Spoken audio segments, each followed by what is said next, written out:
السلام علیکم سامعین. پاکستان کے سب سے بڑے میڈیا گروپ جنگ، دی نیوز اور جیو ٹی وی کے زیر اہتمام شائع ہونے والے اخبار جنگ کے معروف کالم نگار جناب ارشاد بھٹی کے کالم اعمال نامہ کے سلسلے کا آج کا کالم پیش خدمت ہے. خوش آمد. کہتے ہیں کہ دیمک کے دانت، سام کے پاؤں، چیونٹی کی ناک اور خوش آمد کا منہ کوئی نہیں دیکھ سکتا. عربی محاورہ ہے کہ بوڑھی عورت اور خوش آمد سے بچو. فرانسیسی کہاوت ہے کہ روتی عورت، ہنستے مرد اور خوش آمد سے ہوشیار رہو.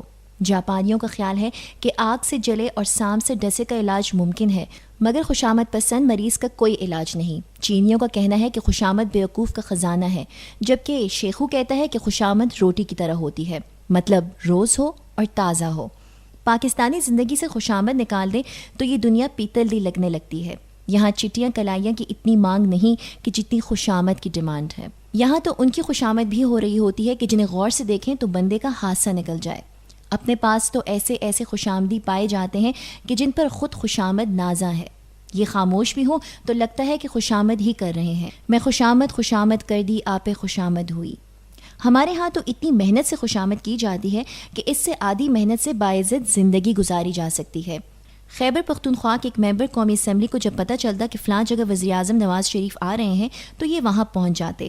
کافی بار ایسا ہوا تو انہیں کہا گیا کہ جب آپ کو تکلیف نہیں دی جاتی تو آپ یہ تکلیف کیوں کرتے ہیں؟ بولے میں ثواب کی نیت کر کے آتا ہوں. اپنے قائد کو دیکھ کر مجھے ثواب ملتا ہے اور آپ مجھے ثواب کمانے سے روکتے ہو. مشرف کا ماشاءاللہ لگا اور کاف لیگ بنی تو مزید ثواب کے لیے یہ نہ صرف کاف لیگ میں شامل ہو گئے بلکہ پشاور کے اس جلسے میں یہ مہمان خصوصی تھے کہ جہاں ہر برائی نواز شریف کے کھاتے میں ڈالی جا رہی تھی. بے نظیر بھٹو کے دور حکومت میں ایک رکن قومی اسمبلی کی ہیرا پھیریاں پکڑی گئیں. بی بی نے بلا کر پہلے خوب لتاڑا اور پھر انہیں کہا کہ قومی اسمبلی کی رکنیت سے استعفیٰ دے دیں. یہ صاحب بولے اے عظیم باپ کی عظیم بیٹی، اسمبلی کی رکنیت کیا چیز ہے؟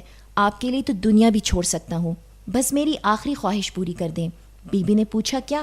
تو انہوں نے فرمایا بس ایک بار ویسی ہی مسکرا کر شفقت بھری نظروں سے دیکھ لیں جیسے ان گناہوں سے پہلے آپ دیکھا کرتی تھیں.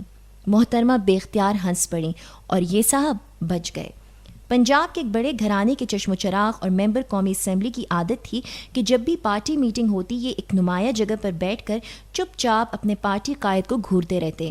اس عجیب و غریب گھورو پروگرام سے تنگ آ کر ایک دن پارٹی قائد کی ہمت جواب دے گئی.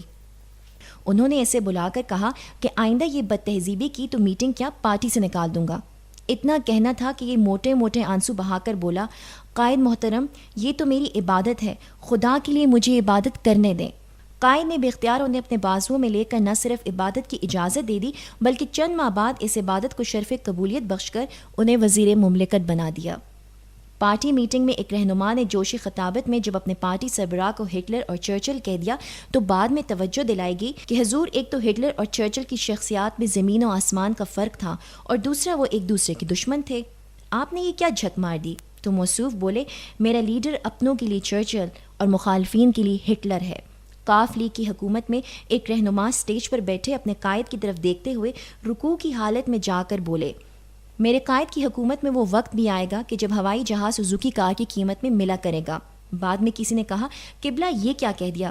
تو ہنس کر بولے کوئی بات نہیں، سوزوکی کار کی قیمت جہاز کے برابر کر دیں گے. ہمارے ایک رہنما بات یہاں سے شروع کرتے ہیں کہ قوم کے درد نے مجھے دل کا مریض بنا دیا ہے اور پھر اپنی ECG رپورٹ دکھاتے ہیں جو برطانیہ کے ایک ہسپتال میں لی گئی.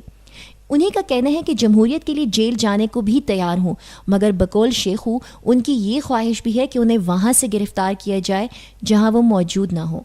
ہمارے ایک رہنما جنہیں ٹی وی پروگراموں کی ٹی وی ہو چکی ہے، جن کی سیاست ایسی مثالی ہے کہ لوگ مثال دیتے ہیں کہ ایسی سیاست نہیں ہونی چاہیے، جو درباروں کی موم بتیاں بجھا کر کہہ دیتے ہیں کہ بجلی کی بچت ایسے کرنی چاہیے، بڑے فخر سے بتاتے ہیں کہ وہ کسی مسئلے کے حق یا مخالفت میں ایک لفظ کہے بغیر گھنٹوں خوش آمد مطلب تقریر کر سکتے ہیں.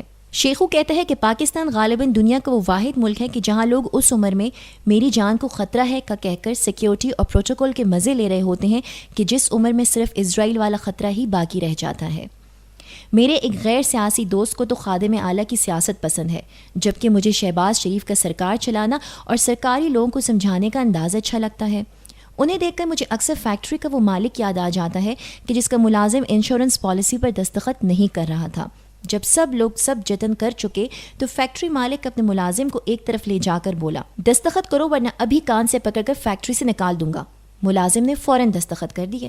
بعد میں پوچھا گیا کہ پہلے دستخط کیوں نہیں کیے تھے؟ بولا، پہلے کسی نے اتنے واضح طریقے سے پالیسی سمجھائی ہی نہیں تھی۔ کپتان اور طاہر القادری کے اتحاد اور دھرنوں کے دوران چھوٹے میاں صاحب کی سوچ اس آدمی کی سی تھی جو میلہ دیکھنے گیا۔ سارا دن میلے میں پھرنے کے بعد ایک درخت کے سائے تلے بیٹھا تو آنکھ لگ گئی، لیکن جب اٹھا تو اس کا کمبل غائب تھا۔ واپس آیا تو گھر والوں نے پوچھا کہ میلہ کیسا رہا؟ کہنے لگا، میلہ شیلہ تو ایک بہانہ تھا، اصل میں تو سب لوگ میرا کمبل چرانے کے لیے اکٹھے ہوئے تھے۔ سیاسی مخالفین کی طبیعتیں صاف کرتے ہوئے خادم اعلیٰ کی کیفیت اس پٹھان جیسی ہو جاتی ہے جو سب کچھ لوٹنے کے بعد آخری چیز جائے نماز اٹھانے لگا تو رسیوں سے بندھا مالک بولا، خان صاحب یہ تو چھوڑ جاؤ۔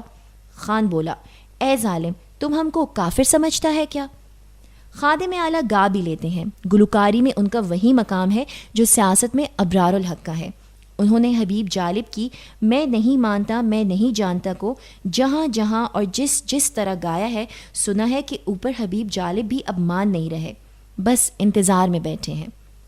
شہباز شریف نے پنجاب پولیس کو اس مقام پر پہنچا دیا ہے کہ بقول ایک لاہوری دوست کے اب تو بیگم کو بلانے پر وہ آئی جی کہہ دے تو ڈر کر میں اپنا کام خود ہی کر لیتا ہوں۔ ان کے میٹرو پروجیکٹ کے تو کیا کہنے، اب بھلا اس میں ان کا کیا قصور کہ قوم میٹرو پر اتنی تیزی سے آگے نکل گئی ہے کہ روٹی، کپڑا اور مکان پیچھے رہ گئے ہیں۔ ایک کہاوت ہے کہ ملک چاہے جتنی ترقی کر جائے، حکمران، موسم، عورت اور خوشامد پر قابو نہیں پایا جا سکتا۔ ہمارے ہاں یہ کہاوت حرف بحرف سچ ہے۔ ہمارے حکمرانوں کو ملک نے جو دیا اس کا تصور نہیں کیا جا سکتا، اور انہوں نے وطن کو جو دیا اس کا تصور بھی نہیں کیا جا سکتا۔ حضرت علی رضی اللہ تعالیٰ عنہ کا فرمان ہے کہ خوشامد اور تعریف کی محبت شیطان کے دو بڑے داؤں ہیں، اور زبان سے بڑھ کر کوئی چیز بھی زیادہ دیر قید رکھے جانے کی حقدار نہیں۔ امام جعفر صادق رضی اللہ عنہ کا کہنا ہے کہ خوشامدی لوگ تیرے لیے تکبر کا تخم ہے۔ امام شافعی رحمۃ اللہ علیہ کہتے ہیں کہ جو تمہارے ایسے اوصاف بیان کرے جو تم میں نہ ہو، وہ تمہارے ایسے عیوب بھی بیان کرے گا جو تم میں نہیں ہوں گے۔